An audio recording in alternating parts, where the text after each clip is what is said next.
Saudara yang dikasihi Tuhan, pernah gak saudara ketemu dengan orang yang suka sekali berburuk sangka? Atau mungkin saudara masih sering melakukannya.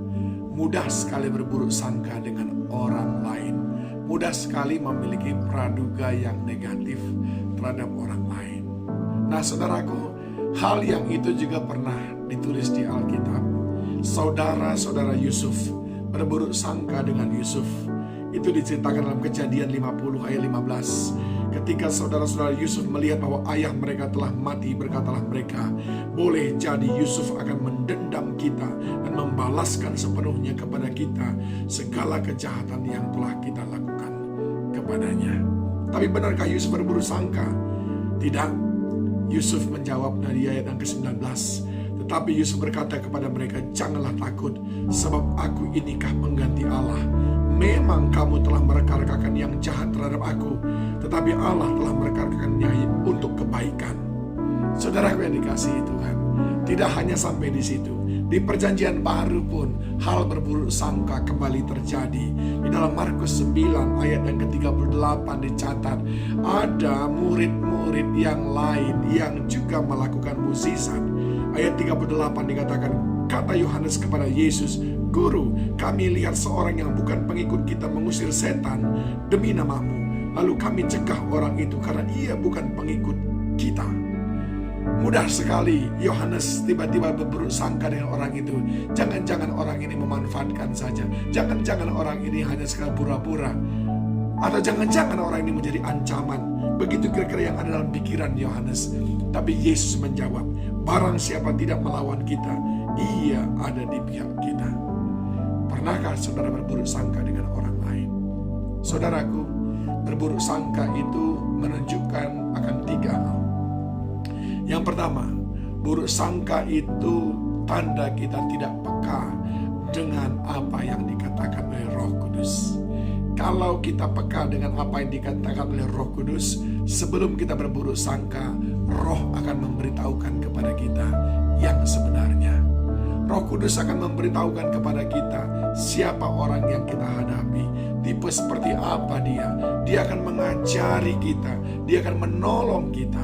Tapi sering sekali pikiran kita lebih mendominasi daripada hati nurani kita, di mana di sana Roh Kudus berbisik kepada kita.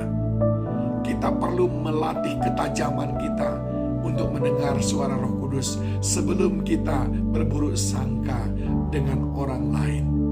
Lihatlah apa yang terjadi ketika Yusuf ada di rumah Potifar. Semua orang buta tidak mengizinkan mendengarkan apa yang dikatakan oleh Yusuf. Yusuf mengatakan, aku tidak melakukan apa-apa, tapi semua orang tidak mau mendengarnya. Kita sering buta dengan suara Roh Kudus. Kita sering tuli dengan suara Roh Kudus. Itu sebabnya kita berburuk sangka dengan orang lain. Padahal mungkin orang itu baik kepada kita. Mungkin maksudnya adalah menolong kita, melakukan kebaikan dalam hidup kita.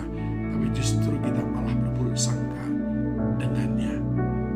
Yang kedua, orang yang berburuk sangka itu adalah tandanya kita belum memiliki hubungan yang mendalam. Jadi kalau suami dengan istri masih sering berburuk sangka, itu adalah indikasi yang sangat kuat bahwa hubungan kita belum mendalam.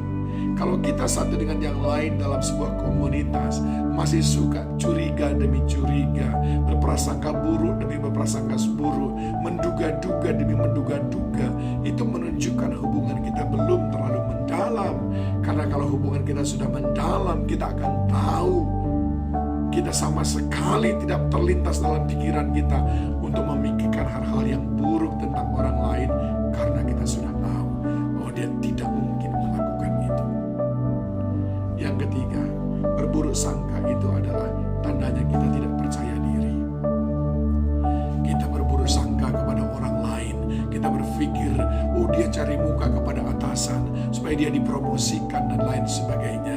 Lalu kita mulai membangun sebuah situasi opini bahwa orang itu suka cari muka. Padahal kita yang mungkin takut kehilangan posisi, takut kehilangan jabatan. Karena kita tidak percaya dengan kemampuan kita. Karena kita tidak percaya dengan kapasitas kita. Kita tidak perlu berburuk sangka dengan orang-orang Sebab Tuhan tidak pernah membuat berkat kita tertukar dengan orang lain.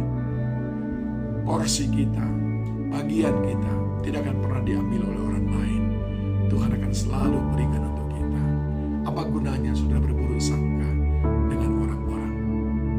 Berburuk sangka tandanya kita tidak peka dengan suara Roh Kudus.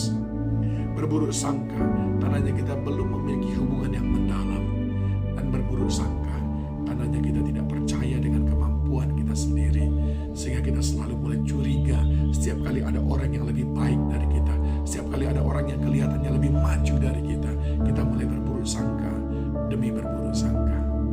Ayo, tinggalkan buruk sangka, karena buruk sangka akan membuat saudara tidak tenang dalam kehidupan.